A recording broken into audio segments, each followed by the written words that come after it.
I play Icebox as Cypher, not for locking down sites. I play it for info across the map because he can cover so much of the map with info. So, this is what I run. It's what I found the most effective. I'm gonna be honest with you guys. It's not anchoring sites. So, starting in kitchen, in literally every single setup, I'm placing this trip to block the kitchen lurk. Every single round I am placing this. Okay, for B, if the enemy team is not Viper orbing mid, I'm throwing this cam every single round. Camera gives you info on B main and under tube. So you can stack towards sites without having to have any player in mid because your camera has under tube info and your trip has kitchen. And then on site B, I am placing these two cages and I am alternating between these two trips. Either this one or this one. I am playing yellow here. Off of camera info, I am literally just ratting around my cages and taking fights. You have one cage closer and one cage further away, so that you can more isolate 1v1s without actually like getting trade dog off of. So if they're walking into the right side, you can pop your cage and go around this corner, so you're only fighting this side. And then if you need backup, you can play this side like so. I am literally just isolating 1v1s. If I need help, a lot of times Vipers will smoke here, so I will ask for orb up and rat around inside of the smoke or use the smoke to get away. You can do the same thing with my cage, use the cage to run away. And if for some reason I had like an Omen or something on my team instead of a Viper, I would ask for the same thing. I would ask for a smoke here whenever I'm getting pushed. And if the enemy team is Viper orbing mid, so that your camera can't see under tube, I am swapping to this.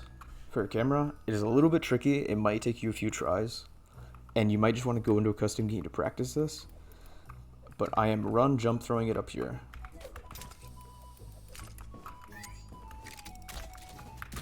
This camera gives you B main info and a lot of info on site. And then for cages, I will place one here pre-round. And when the round starts, I am placing my second trip under tube. The setup, again, it's less the anchor site. This setup just gives you so much info across the map, allowing you to stack sites. You have early B main info, and you have all of mid covered. If they break your trip mid, you can fight off of it here. If they go B main, you can rotate back, and you could either cage to cross and play off a site, play on site, use the cage for retake, and just play here. Do whatever, man.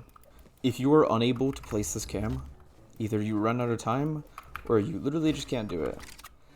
A good alternative is this one right here. Again, pretty solid vision, and is unlikely to get shot out.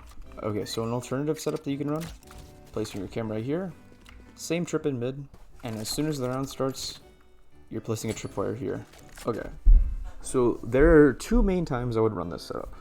One, if they're very rarely going B, and you just want your tripwire to hold the lurker. Or two, if the enemy team has a killjoy ult or some kind of ults that forces you offside A. This setup means that you can play no one towards B. You hold mid with your own body under tube. And if they plant A, you're just hard holding onto your cam until you're ready for the retake to pop this and get a ton of info on site and under tube and anywhere backside here. It's really simple, honestly.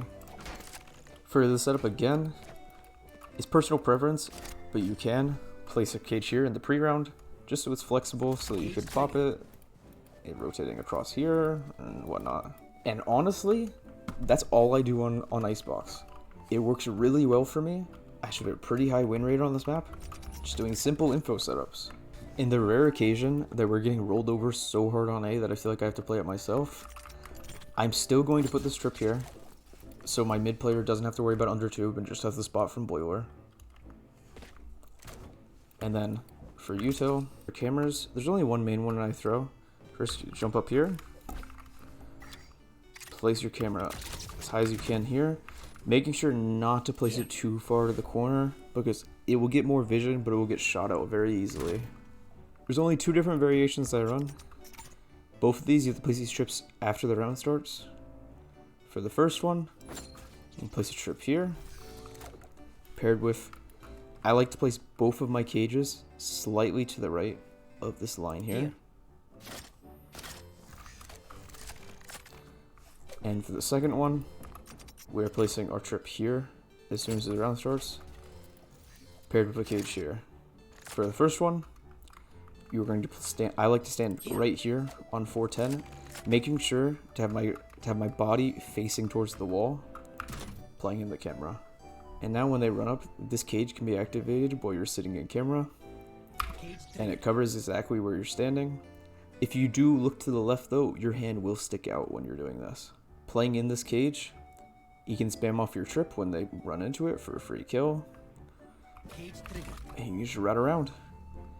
This cage does have a gap, but this gap actually works to your advantage because you can peek and clear this corner without running out for a timing. So you can peek, clear that corner, and then walk out and fight. For the second trip and cage combo, you honestly, playing it is much more simple. You just show back sight. When they're running up, you can pop this cage, spam, get a free kill, and then just play off back sight.